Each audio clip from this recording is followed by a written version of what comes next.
Great. So welcome to our first call of the year for the Community and Heritage Working Group of the Tourism and Protected Areas Specialist Group. Thank you all for taking the time. I know everyone is very busy at this time of the year, but I just felt that it was important. Sorry, last year I changed jobs, and so everything went a little bit hectic, so I didn't manage to have the catch-up calls that I wanted to, but the plan is this year to try and have them quarterly, but we will discuss that as we go through the work plan. So just in terms of who I can see on the call, I've got Cicely, Marianella, Frederico, Kelly, Jackie, and Issa. Is there anyone I'm missing? I think that's everyone that I've got so far. And then we had apologies from Magdalena in Chile. She couldn't make it. She had another meeting. So welcome everyone. And yeah, quite a, as I said, diverse group from America, Norway, South Africa, all over. Frederico, can you hear us? Yes, I can. I don't know if you hear me. Yes, that's perfect. No, just to make sure that you can hear us. Okay, so just in terms of, for those of you who are new to the call, you would have seen I shared a Google document. So we're going to work through that, and I will share some documents on the screen because it'll be easier for me to type into the work plan and everything as we go along. So I will share my screen, so those of you who don't have it open, you will be able to see it shortly. And then yeah, we can get to any other business at the end, but in terms of the agenda that I put was just to discuss the work plan for 2019, and ideally to develop it for a little bit longer. But I thought, I know everyone's time is always limited because this is a volunteer group, so just to try and focus on this year, and then we can see about any longer term projects. And then a big project, obviously, is the technical report on community engagement in and benefit sharing from tourism in protected areas. So that will be a big discussion. And then any publications of interest to the working group. And then we started it last year, and we just had one from Dillis. But I would like to continue it, is having, you know, a presentation of work that's been done or case studies, just to learn from each other, because I think everyone's doing amazing work around the world. So to just, you know, just a short 10-minute presentation on everyone's work, but we'll come to that. Are there any other things to add to the agenda or any comments on the agenda so far? No. All good. Okay, so I'm going to carry on in terms of, oh, sorry.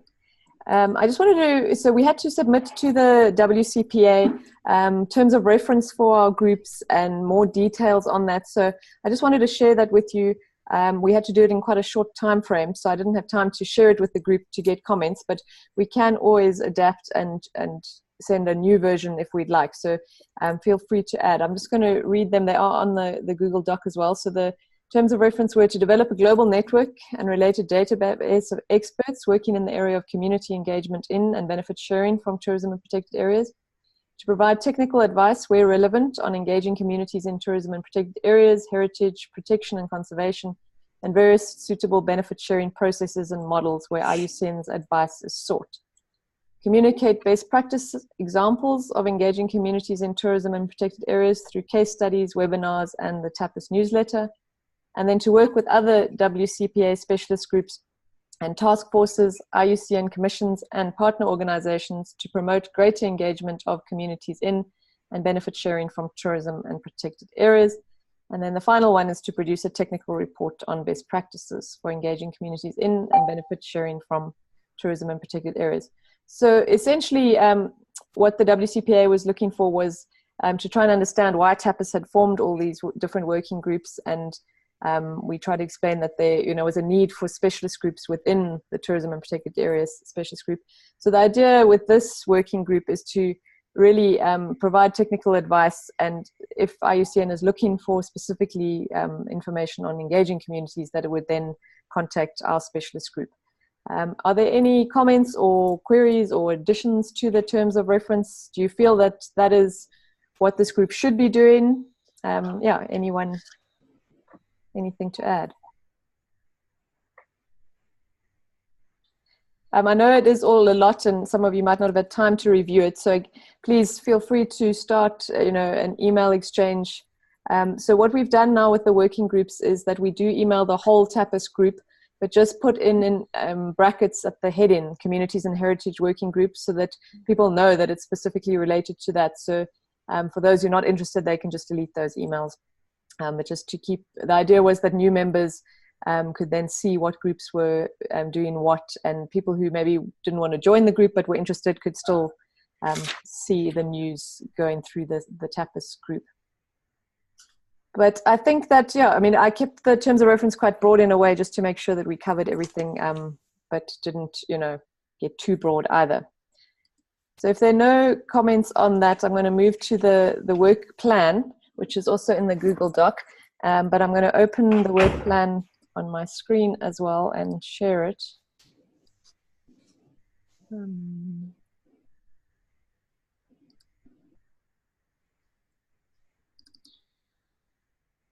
So let me know, can you see the work plan now? Yes. Good. So you'll see I abbreviated a little bit. Before, the previous work plan was clearly very ambitious, and seeing all the workload that everyone has, I thought rather to keep it shorter and rather let's do some concrete things. So we also had to submit an annual report to the WCPA with activities planned for the coming year and report on the activities from last year. So these are the points that I included in the annual report. But I would really like this year that we work closely on this work plan, and when it comes time to reporting, that we all give inputs on this. So please, yeah, let me know if you're happy with the activities. So the first one's just very much setting up the group, which is already done, and then this development of this work plan. So we are already there. Then this development of a short technical report, which we're going to discuss a bit further. So the idea why we've changed to a short technical report rather than the basic practice guidelines, I did explain in the last call, but for those who are new, was just that, as you might have seen, the tourism best practice guidelines took a long time to go through the IUCN processes. And we just felt that in terms of rather getting all the information that we have out there, the short technical report can be done in a year. And there are a lot less, stringent processes to do that. So that's why we're going with this route, rather to keep it short and succinct with some great case studies and get the information that you all have out there. Then to hold quarterly working group calls with presentations and case studies. As I mentioned, I really do want to try and aim for those. I was looking January, April, July, November, and sort of to try and keep it in those times, but any suggestions are welcome. And then to publish our special issue in the Journal of Sustainable Tourism. So Kelly and I have been working on that also for quite a long time. It took a while to get all the papers ready and then a while to do our introductory paper, but we are happy to say that it is almost there and should be published hopefully in the first quarter of this year. Thank you, Kelly, for your support on that. Last year was just a long year. Well, not long enough, actually. It was too quick. Yes, too short. I think that was the problem. And then what I'd really like to do is organize some webinars. So you would have seen the TAPAS webinars that have been happening, that are organized for the whole group. I think they've been very well received and well attended. So I thought it would be great for us as a working group to do one, possibly two webinars this year, and very happy to have ideas from all of you. The ideas that I put in our work plan were one on engaging communities and benefit sharing, so all the different forms of benefit sharing and some case studies, and then another one incorporating culture into tourism best practices. So we need to remember that the group is communities and heritage, so I do want to make sure that we keep up the culture side of it as well. And I had a great meeting with the World Heritage Committee when I was in IUCN HQ in December, and you'll see that one of the points lower down is to engage a bit more with them on how they can use our group also to get advice, because I don't know if you've seen the World Heritage Outlook, the second version that came out recently. They defined the threats to World Heritage sites, and tourism is number 3. Yeah. The third biggest threat to World Heritage sites and the conservation of them. And so I think it's critical that we as specialists in this field really, try and assist where we can in terms of that. Excuse me, sorry. Yes. You said that you met with the World Heritage Committee. Well, not the team that works at IUCN, so the conservation side of it, not the actual committee. So it was Peter Shady and the team at IUCN. Got it. So yeah, I think please, any ideas on webinars? Do you think that those two would be of interest? Anyone interested in contributing to those? I like both of those. I'd be happy to contribute a case study. One thing I was thinking about also, and I don't know always who our audience is, but if there were just an idea, is research practices on understanding communities and what kind of practices are used in the field to garner information, to report out on, and to write about and research community engagement.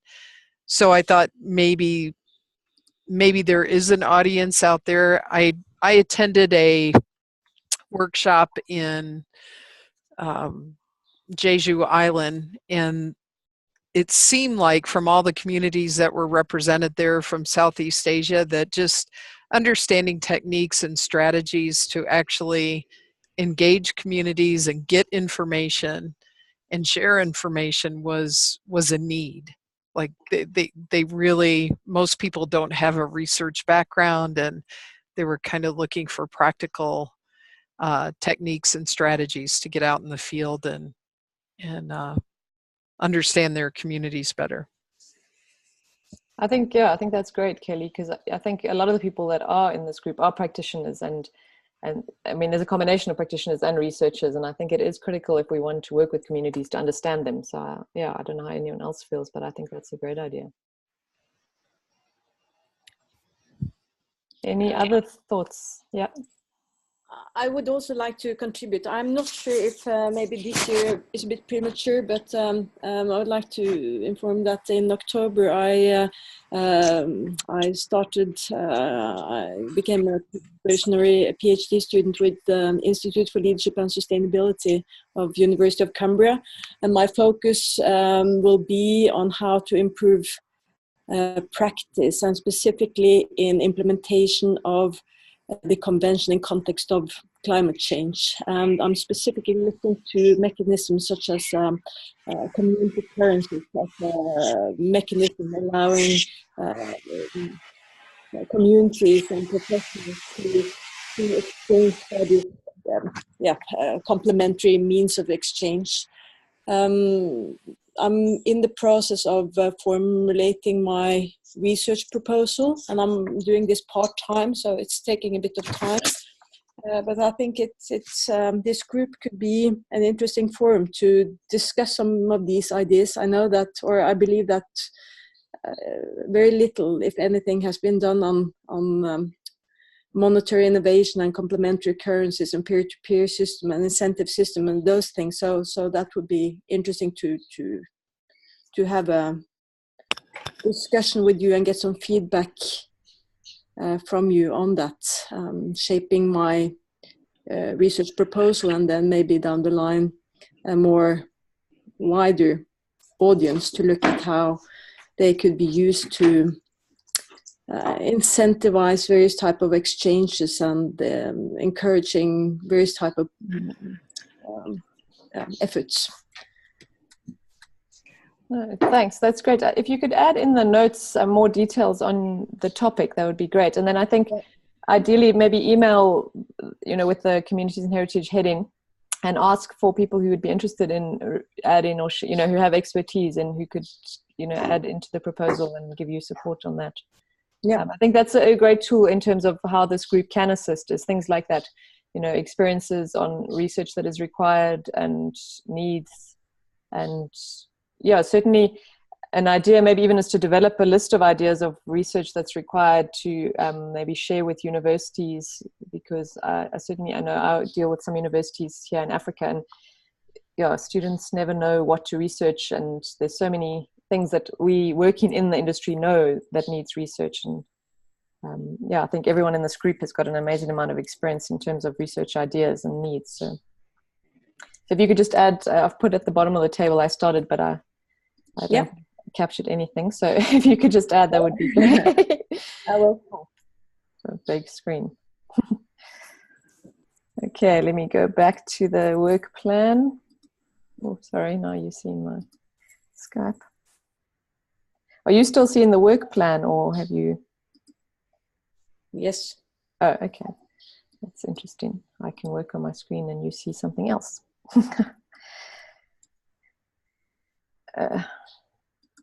Sorry, just trying to find it now.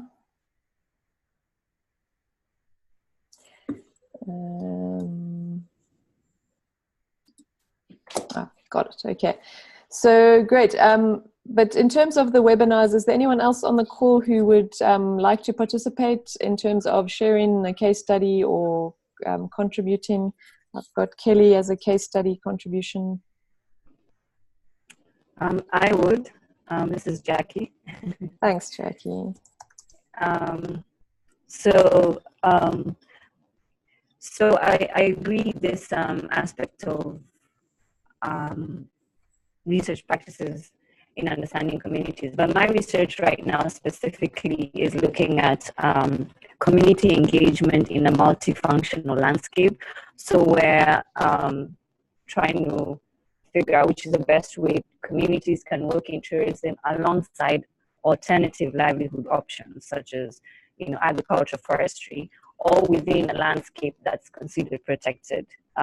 So I know, you know, this is very much about tourism and communities, but I think there is room for, you know, I think there's room or space to find out what are the best ways to, you know, encourage that incorporation of multiple livelihoods, you know, and how that, you know, would best fit within a particular either landscape or a particular community. Great, thanks, Jackie. No, I think, yeah, that sounds fantastic as well. And that's based, are you in Kenya or South Africa now? I'm everywhere. Well, my research case study is still Mount Elgon ecosystem, which is Kenya-Uganda border. But I've been in the US the past 3 years in terms of where I'm hosted for my research, for instance. So, so the case study will be, would say African context, or Okay. Yeah, Mount Elgon's a very interesting site in terms of the transfrontier nature of it, which is great. Yeah. Thanks. Anyone else want to add anything? I want to add something. Hi, I'm Marianela in Venezuela. Hi, Marianela. Can you hear me well? Yes, thank you. Hi, okay, I would like to, oh, thank you, okay. I just want to say that I can contribute with the webinars maybe. I'm a researcher at the university, and at the same time, I'm working with in a national park. It's an heritage place in our country and at the jungle. So there are many communities there working in so many ways, trying to be up in this moment because they are having a lot of issues with gold mining. So I'm working close with them so I can contribute maybe with a case or study or something like that. Great, thank you. That'll be, I think this is a nice diverse range already. So I will obviously send an email out to everyone for those who aren't able to join us. We can try and finalize and set up a time as soon as possible, just so we have at least the one webinar scheduled. Great. If there are no other comments, I'm just trying to check the chat as well, but I think no, that sounds good. Then the next point is to update the working group work plan for 2019 to 2021. So as I mentioned, this one is mostly just focused on this year because I thought let's rather get this done. But ultimately during the year, as we meet more and discuss more, it'll be good just to see about any longer term projects. And then I already mentioned this engaging with the IUCN World Heritage team in IUCN to discuss areas for collaboration. I think it really is critical that we as tourism people contribute to, you know, maybe understanding or again, research in terms of the World Heritage because as I said, there's seen as the third biggest threat to World Heritage Sites. And then I thought with the upcoming World Conservation Congress in 2020 in France, that it would be good to somehow see how our working group could engage in that, either through, a session or an event or something like that. Obviously, we as a group don't have funding, so it would have to be people who are going to the event who then we all work together, like we did at the World Parks Congress on various events. So I don't know, I will be at the event, but I will be there as in my IUCN role, so I'm going to be quite busy in terms of the Biopalma project that I'm working on. So I don't know if there's anyone else who's going who would be happy to coordinate something like this. Sue, do you have dates on that? I do, and it's in June, I think the 20th, 21st. Let me just quickly... I can look it up. That's okay. Okay, yeah, it is in June. I've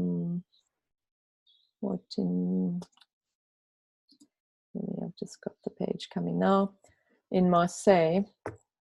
Do you know when the call is for? It should be coming out quite soon. Okay.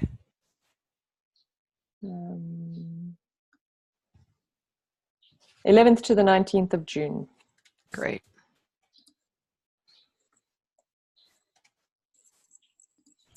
So if, let me put that in here, 11.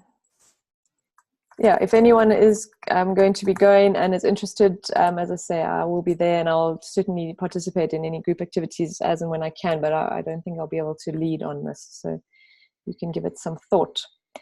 And then the other ones are all just social media and contributing to the TAPAS newsletter. So you would have seen Jeremy sent an email out recently, or he's going to discuss having a TAPAS newsletter, I think initially quarterly and then monthly, but it would be great to have some of our working group information. So it would just be adding either information on what you're working on or interesting publications related to communities. So please, if you do see a call from him, I'll try and coordinate it from my side, but yeah, it would be great just to keep everyone updated on that. And then we do have a Dropbox folder.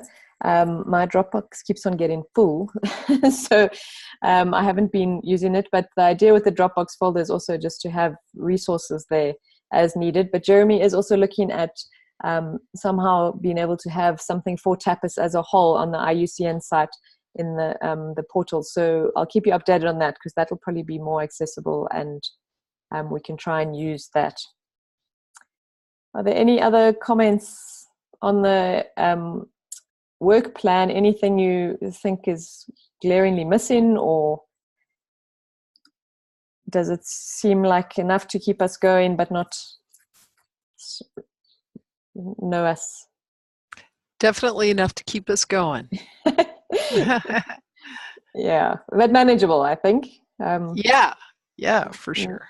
I mean, the technical report I think is going to be our biggest project this year, but the rest are all just manageable small things. Okay, so then in terms of the agenda, I'm going to move now onto the technical report. So that is obviously going to be the biggest part for us. So there is I'm going to share the table of contents now that you will see. For those who also were involved, I have changed the table of contents a bit. Hope this is the right one. Yeah. So you should see in front of you. So based on the fact that we're not, doing best practice guidelines again, and I was trying to think of more a technical report structure, I have changed it somewhat. The objectives of the report haven't really changed, but in terms of content, I just thought it needs to be, we don't want this report to be longer than 100 pages, and even that is quite long. We want to try and keep it as short as possible so that it is used by practitioners. So just in terms of, can you see the screen? Yes. Okay, great. Yeah. So yeah, just executive summary, and then introduction stayed the same. Then again, this order can be changed, but I thought maybe role of stakeholders. So, communities, government, private sector, NGOs, academia, how do they all engage with communities? So, what is the role of government in terms of engaging communities? So obviously, good policy and legislation and the enabling environment, So really, setting the scene for how do you engage communities and how do all these different stakeholders play a role. And so authors, I just started a list, but I definitely want lots more people added in here. And anyone who wants to lead on certain chapters also, please let me know. I'll just run through them and then we can go chapter by chapter just so you can see an idea of all the chapters. So then the fifth chapter would be types of community engagements and benefit sharing. So looking at current and past mechanisms, governance, how governance structures affect engagement and benefit sharing. So really trying to get a good understanding of the different structures and mechanisms.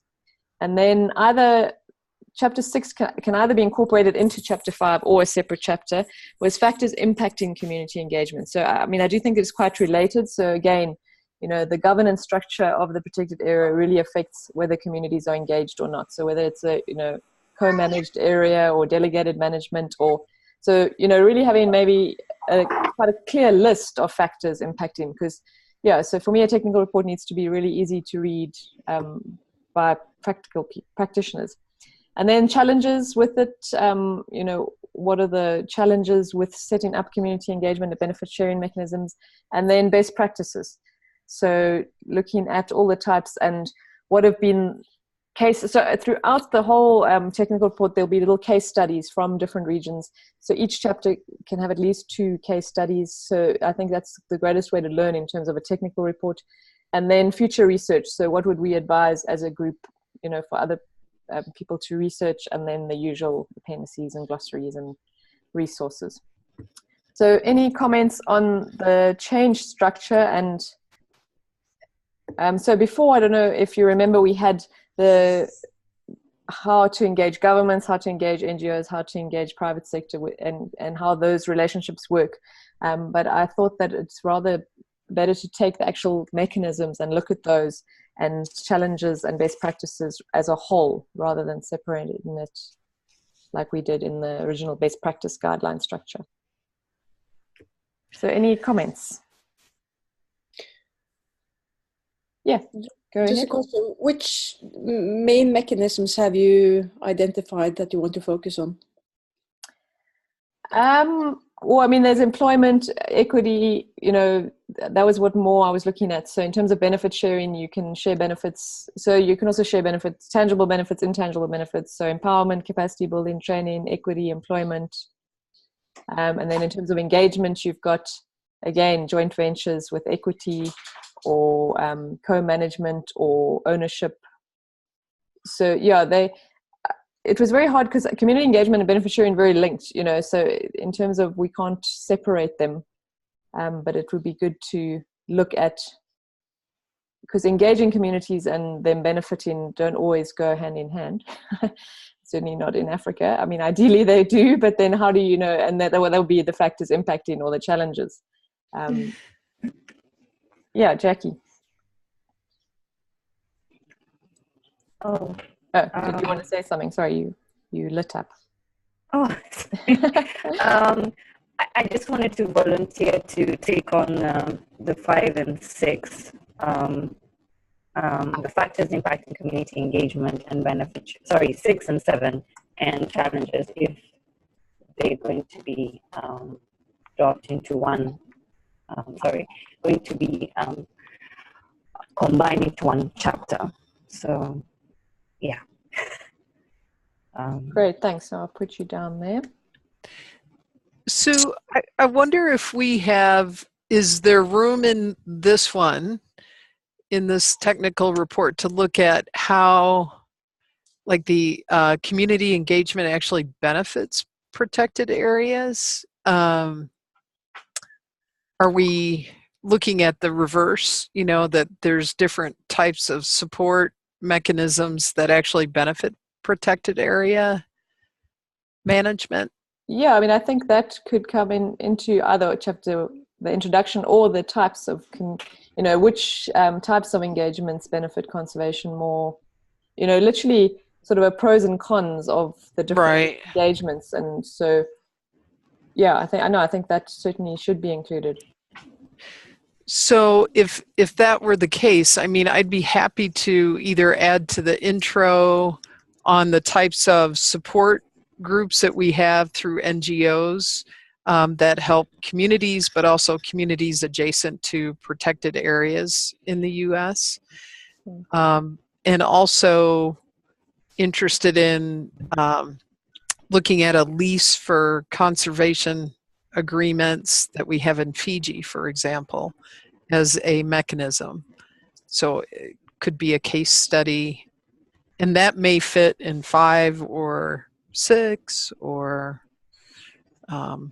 could trickle into 7, depending on how far we want to take the case study.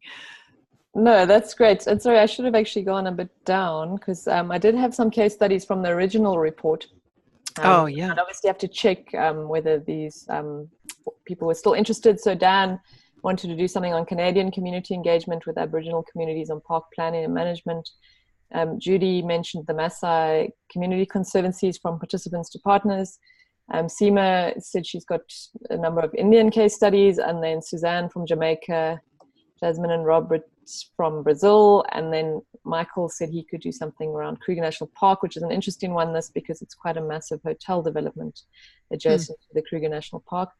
There was a lot of controversy about it at the time that it was started, and then I'm happy to do Namibia and sort of just started those things. But I think, as I said, I think the case studies in a technical report are going to be, one of the most interesting parts in terms of real, actual learnings. Mm-hmm. Anyone else? Yeah, go ahead, Sam.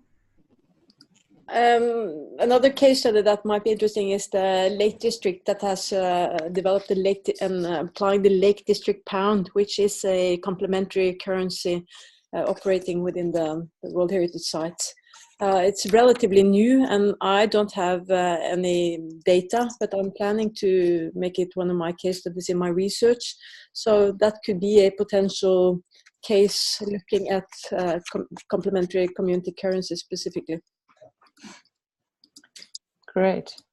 No, and I'll certainly chat to African Wildlife Foundation here in Africa, who've done a lot of community conservancies and other different models, as well as an NGO called Conservation Capital, who are doing different financing options for communities on how to engage in tourism. So I think, it will be great to have all the different models for engaging communities and how they can benefit. Anyone else? Sue, I'm happy to help with future research and 8 if you need it. Great, thank you. Yeah, I mean, everything, I've only put myself and Anna because we chatted about it briefly, but we really don't want to be writing everything, so the more the better. So, I mean, resources that we will add. Anyone keen to help with the role of stakeholders? I mean, I'm happy to lead on that, but if anyone else feels they... Yes, this is Isa. I had said previously that, I cannot take the lead on anything, but if you need any additional support on research or other things, I'm also happy to support. Great, thanks, Isa. And in the role of stakeholders, maybe what I was talking about, certainly we have different types of NGOs that support protected areas here in the U.S., and that might be just an FYI helpful understanding for folks. No, I mean, that would and be how that plays out. But no, I think that sounds great.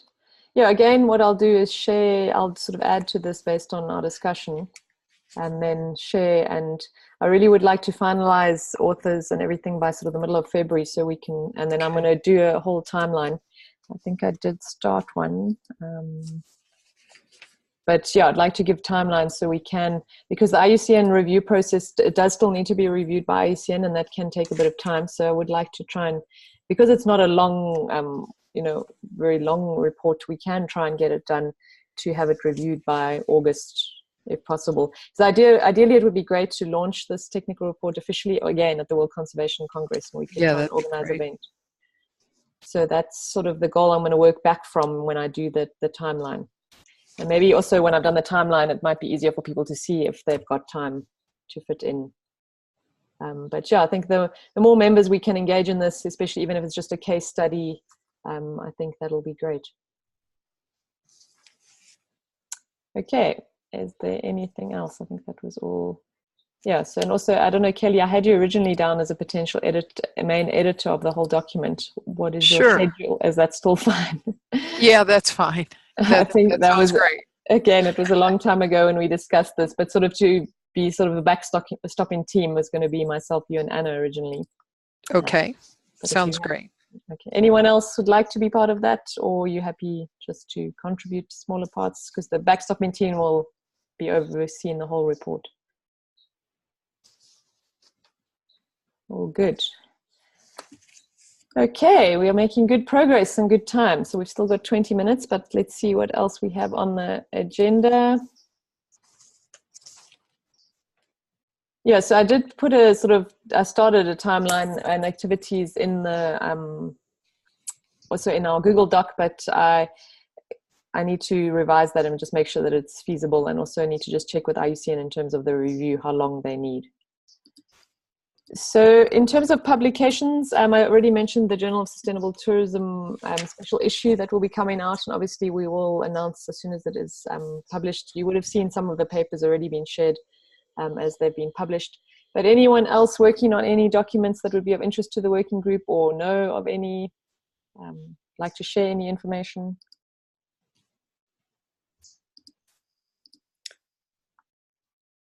Are you aware of the work that's taking place within ICOMOS and the International Cultural Tourism Committee? Because they are revising the charter. There's been a process going on for some time, but I believe it will come to an end this year. I'm not fully up to date, but I will be, as we are. I'm the chair of the national committee here, and we will have a seminar in March. So yeah, that's a process that you should be aware of, and that's relevant to the work.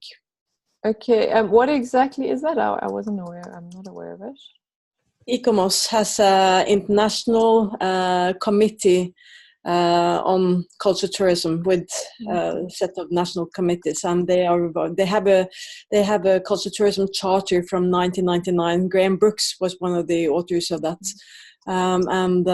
Yeah, it's time to revise it. And now Fergus McLaren from Canada is now the president of that committee, and it's Celia Martinez Yanes, I think that's her name. She's coordinating the effort, and yeah, it's a work in progress.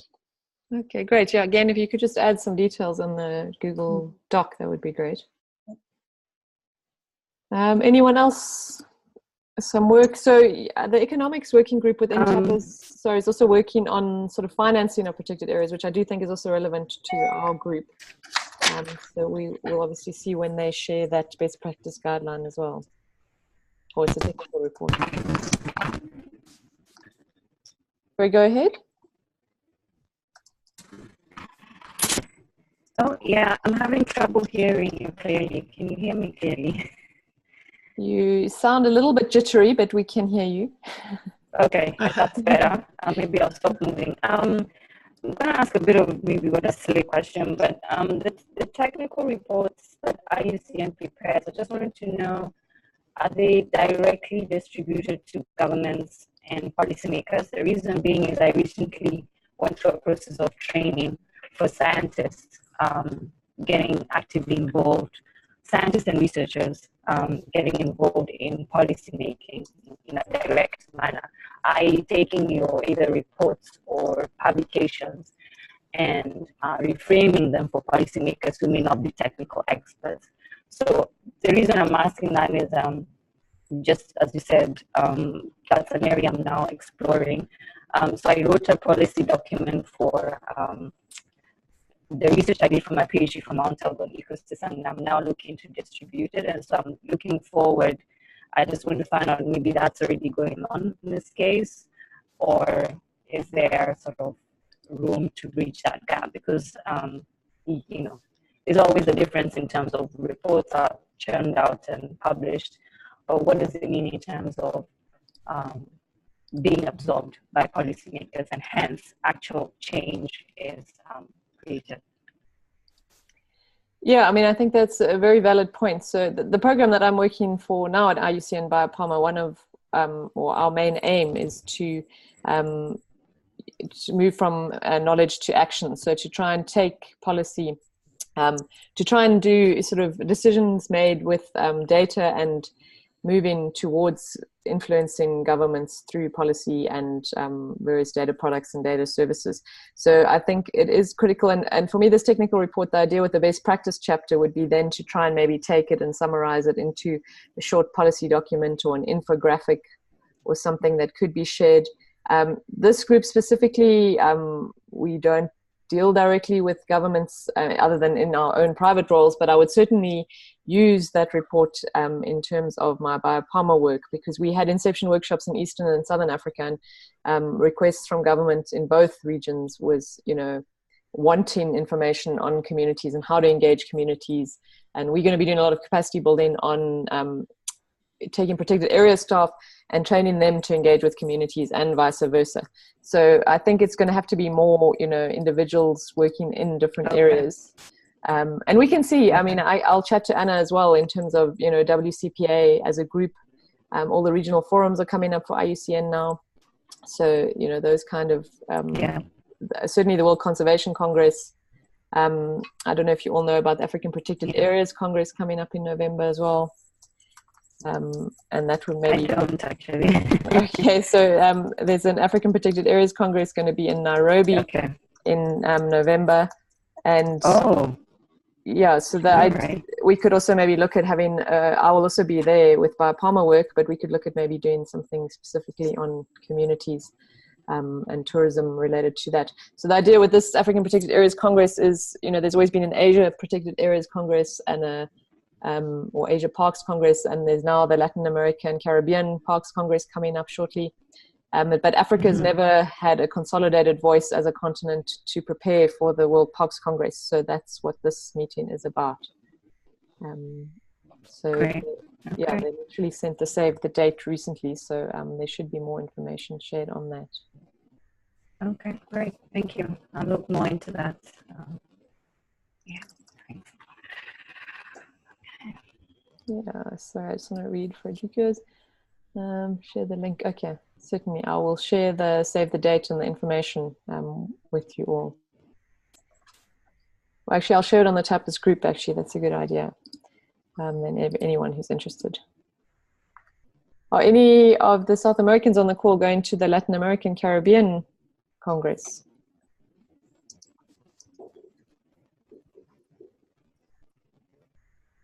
No one.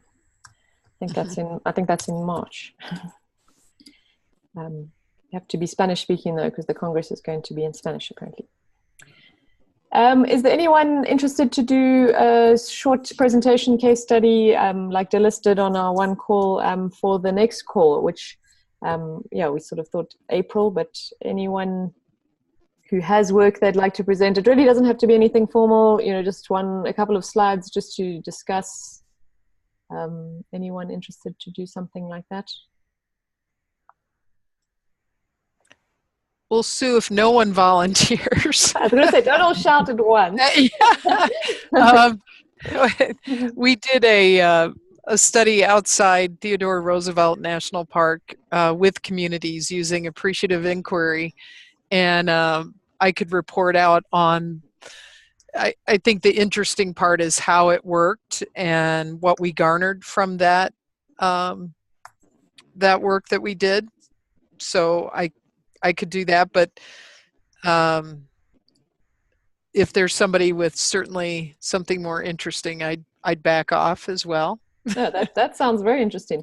But yeah, I mean, again, if you've done a presentation somewhere else, anyone, or, you know, it doesn't have to be something you prepare specifically for this group, you know, you can, if you're doing anything for work or anything, and we could even have two if they're two short ones. So yeah, give it some thought and you can let me know privately if you suddenly feel inspired.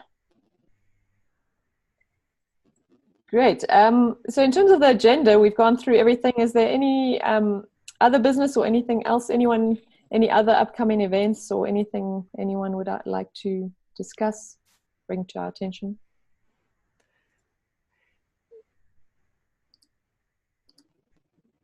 There's a, have you seen the call? I don't know if you're involved with the International Conference on Sustainable Development, but there's this is taking place in New York, and it's, I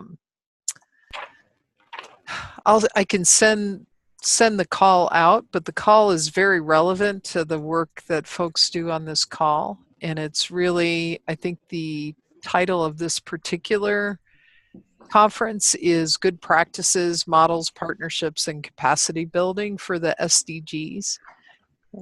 So that might be should I just send this out to the TAPAS group? That would be great. Yeah, okay. I did see it somewhere actually, but yeah, I saw New York and it was just too far for now. But yeah, certainly other members around.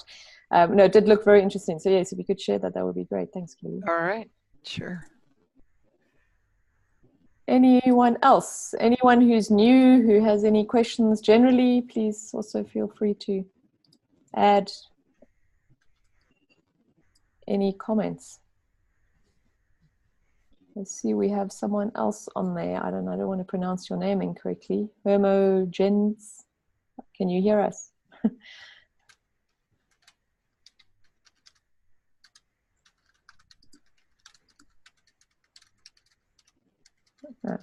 No, I don't know if they can hear.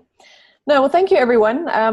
I think, yeah, we got through a lot. And so what I'll do is update the work plan and the table of contents. And yeah, as I said, I'd like to, and I'll do a little timeline or finalize a timeline that's on the Google Doc and try and sort of get going with this technical report because, yeah, I do think we need to chase it and move it so that we can really get that out and have it launched at the World Conservation Congress. Yeah, that's a great goal. Yeah, and I think, so just out of interest, I actually could add to any other business, we are working on a State of Protected Areas report for Eastern and Southern Africa, which will also be launched at the World Conservation Congress. And one of the big parts of that is related to financing, and obviously tourism comes into that.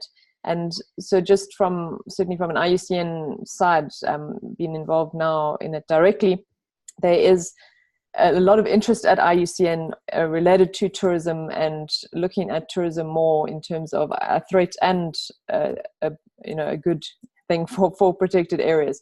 So yeah, I think it's really good if we can get this technical report out and build this group up to be a resource for IUCN, because obviously within IUCN there isn't a lot of expertise in terms of tourism and communities. So thank you all very much, and hope you have, sorry, Marianella's sharing something quickly. Yeah, sorry, I just remember that Congress in Chile this year, so maybe it's about the topics of this group. Maybe you can check it. Great. COPTUR is a research group between Spain and Latin America. Perfect. Thanks, Marianella. I've put the link into our Google Doc as well, so anyone who's interested can have a look there. Great, as well. Thank you. Thank you all. Super. No, thanks everyone. And yeah, thank you all. Have a wonderful day, night, morning, wherever you are in the world. All right. To have some dinner. Yeah, good. Thanks all. Great. Thanks everyone. Thank you. Bye. Bye-bye. Take care. Bye.